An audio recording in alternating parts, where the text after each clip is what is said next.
Welcome back to Mik'd Up. We are brought to you by Sterling Automotive. I am excited to introduce our next guest, ESPN SEC Network studio host, Peter Burns. Peter, thanks for coming. I'm glad we got the time zone thing figured out, and it worked out for us.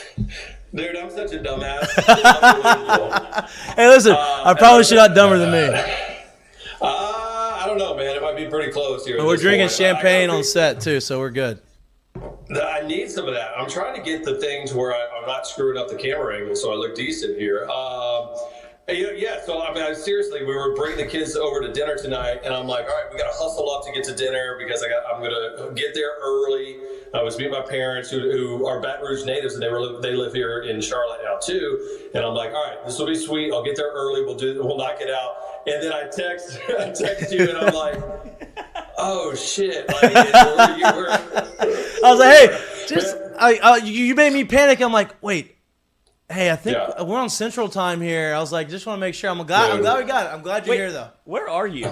Dude, the A&M loss just completely screwed up my entire whole being of life. Like, I've just phoned it in this entire week because of that damn loss. Like, I'll just put it that way. Well, I'm glad that's a perfect segue into what I want to talk about. I think it took a little bit of the luster away from the game coming on this weekend, right? Because obviously you beat A&M, you have a chance to make the college football playoff, you get a chance to upset Georgia. Obviously the big hurdle is Georgia. Now fans are saying, because LSU fans are very reasonable and they're not emotional at all, and they really think that, we're all still good. But you go look at it now and you're like, oh, well, we can't make the playoff, or does this game really matter? And I think it really does matter. I think there's a lot to be said to go out there and upsetting Georgia.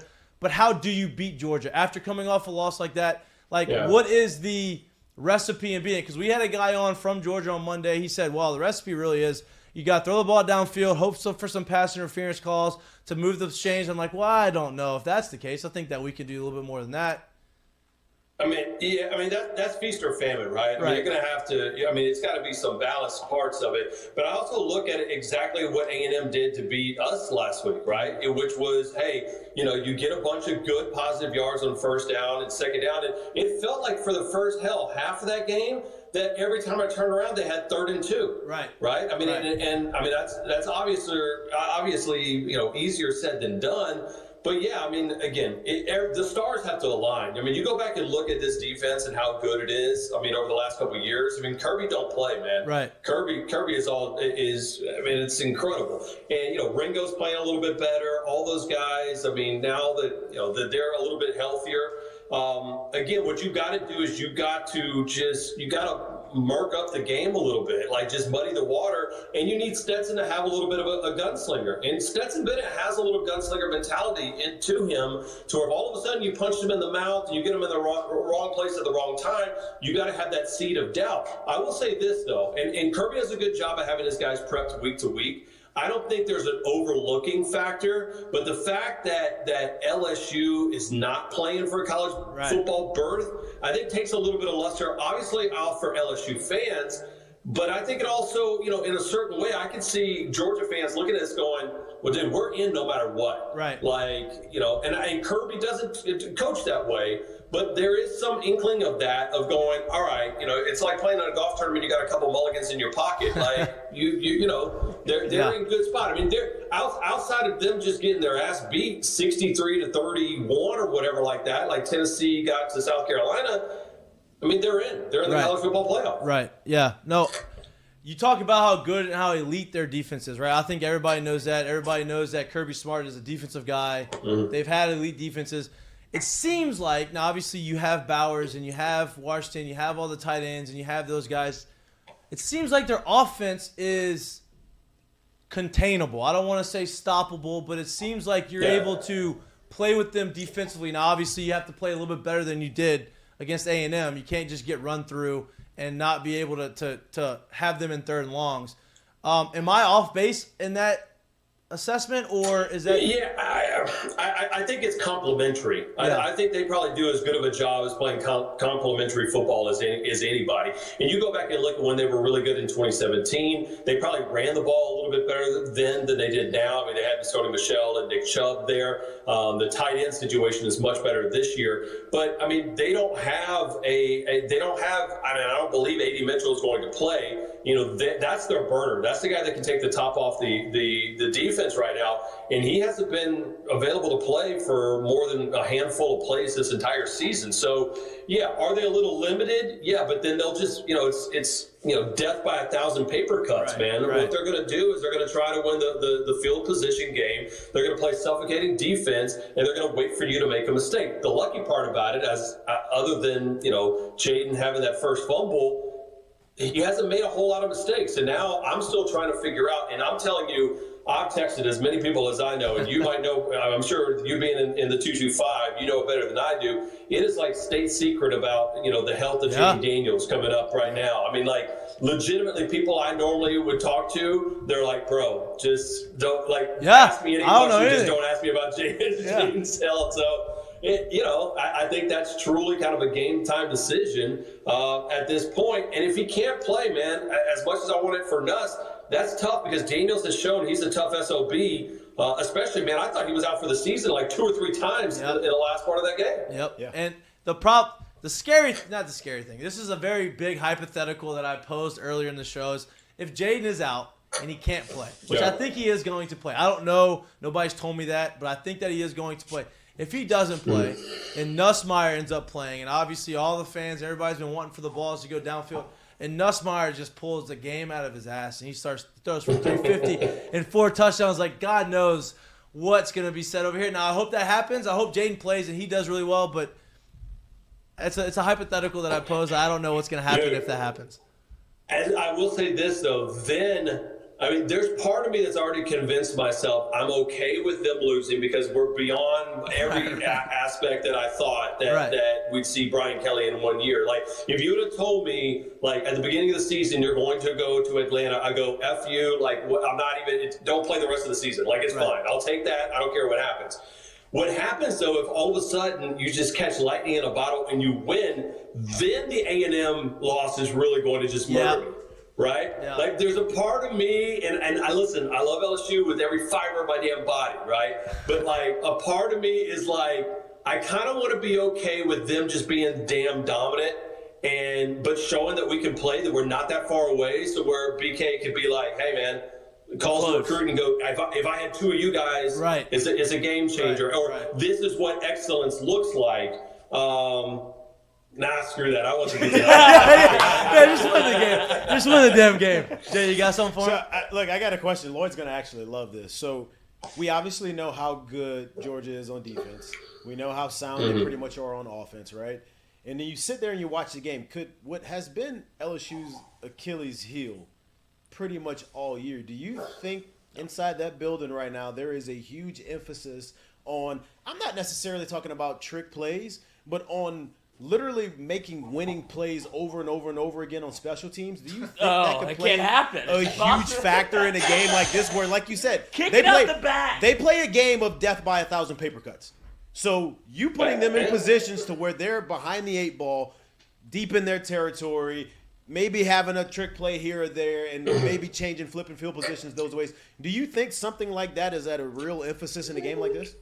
I mean, it's kind of a, throw everything in the kitchen sink. And I got to look no further than what South Carolina was able to do. Like, they legitimately won probably 3 games this year on special teams. Right. Yeah. Legit, special teams, like the way that they were pinning people down, not causing fumbles, not being penalized. I mean, if I see another kickoff go out of bounds, I'm going to flip up. God. Can we stop angle kicking the ball? We can't do it. Let's just stop doing it. Again, I mean, I understand why they want to do it, but again, it's just we can't pull it off, right? So that's just brutal. Yeah, I mean, I listen. Part of the other reason why South Carolina has success against Tennessee and Clemson is because they didn't think they really necessarily had a whole hell of a chance. So Marcus Satterfield came out here as their offensive coordinator and says, "Man, we're going to throw everything in the kitchen sink at them. Let's be aggressive. Let's go have some fun. And if all of a sudden we punch these guys in the nose, hey, do they kind of get stung a little bit? I mean." The only issue that I have, though, too, is that they've been in enough dogfights, no pun intended, that they're not scared. You know, this would be one of those situations where all of a sudden they looked unbeatable like they did last year, and then Alabama came in there and gave them like an uppercut early, and they were woozy. Like they didn't know what to do. Stetson looked really kind of questionable that game. I don't think that they're built that way, man. And it's interesting to watch Kirby coach this year because I feel like Kirby had a lot of pressure on him last year because of 2017 and second and 26, and he screwed up some big games. And he was nervous all season long. He seems eerily comfortable with this team.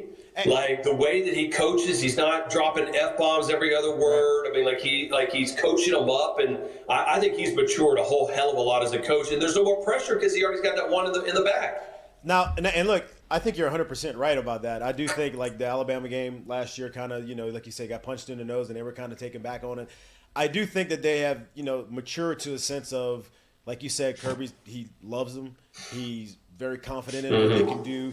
I think the punches that they've taken this year have come from teams where I really, truly don't feel that they've felt scared of. Yeah. Right? And I don't think that they would State, look at an LSU Missouri. team that way. Right. And I don't think they would look at an LSU team that way. So I personally think, like, that's a huge factor because what if a team that they see that could possibly be on their level punches them that way?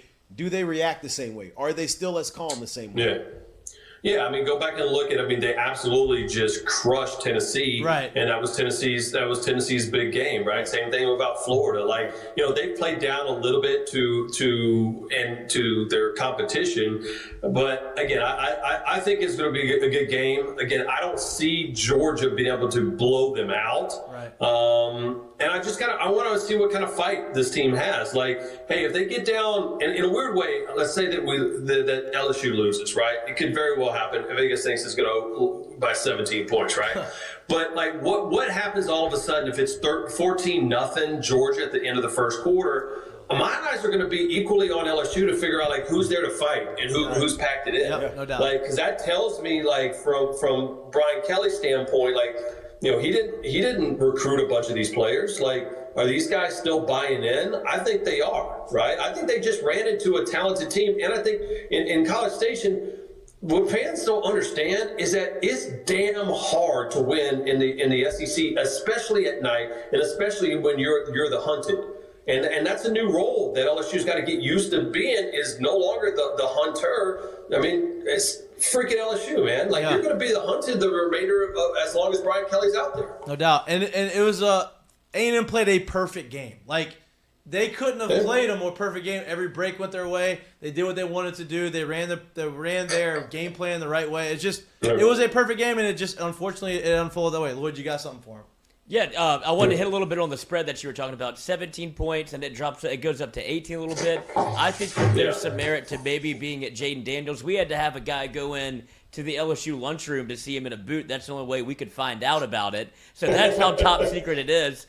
But what do you make of that spread if there is a healthy Jaden Daniels? Because I already took it before the Jaden Daniels injury. I got it at 16. I need to take it again and at 17. So I thought 17 was far too high. That's part one of my question. The other part is a little bit of what Jay Mitch hit on. You were at the LSU-Alabama game. You saw the kickoff out of bounds again. Where did that bring your level of PTSD to the other time it happened against Alabama with Cameron Gamble? And why are they still angle kicking? And what's the fucking point? Pretty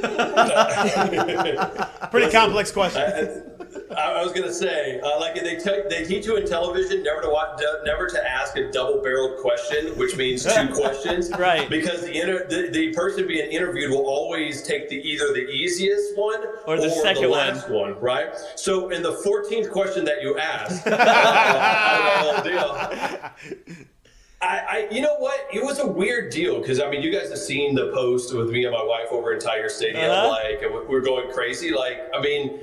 There was just this odd sense of that was the first time in a long time I felt when I watched Alabama on the field, I didn't see these football cyborgs, right? Like I've been on the field before games and looked at them and I'm like, holy hell, this place is rocking. LSU is going to go batshit crazy. It's going to be incredible. Like, I mean, the fans are into it. The players are into it. And you look across the field and you see zero emotion. Yeah. Like, and that's when you know Alabama is going to crush the living shit out of you. Like that's when you know it's going to happen.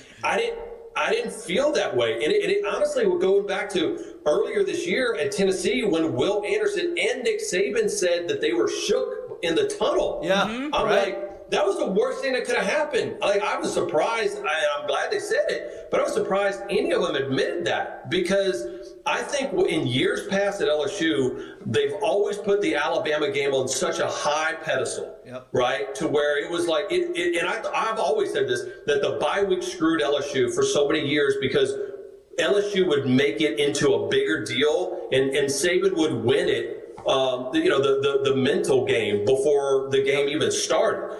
And I love the fact of what BK said this year, and I don't know if you guys saw that clip of him going, well, everybody makes it a big deal about Alabama, blah, blah, blah.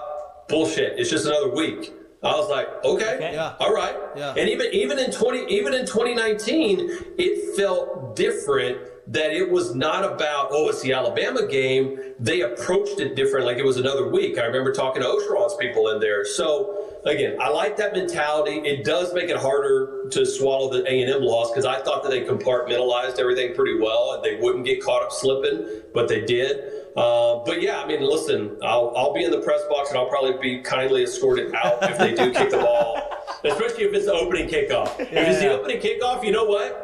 I'll pack up my laptop. I'll pack up all my stuff. I'll provide them. I'll give them my credential. I'll be like, you know what? I'm just going to go take a sports walk. I'm holding you to that. Oh, no, I got a quick follow-up for you. You mentioned a lot about the LSU-Alabama game just now. How much do you think that LSU was just kind of worn down from the year? It felt like, as much as you didn't want to make that a big deal, LSU became the hunted. Are they just kind of tapped at this point with a bunch of transfers and people that haven't played, and now you're just kind of running out of steam towards the end of the year?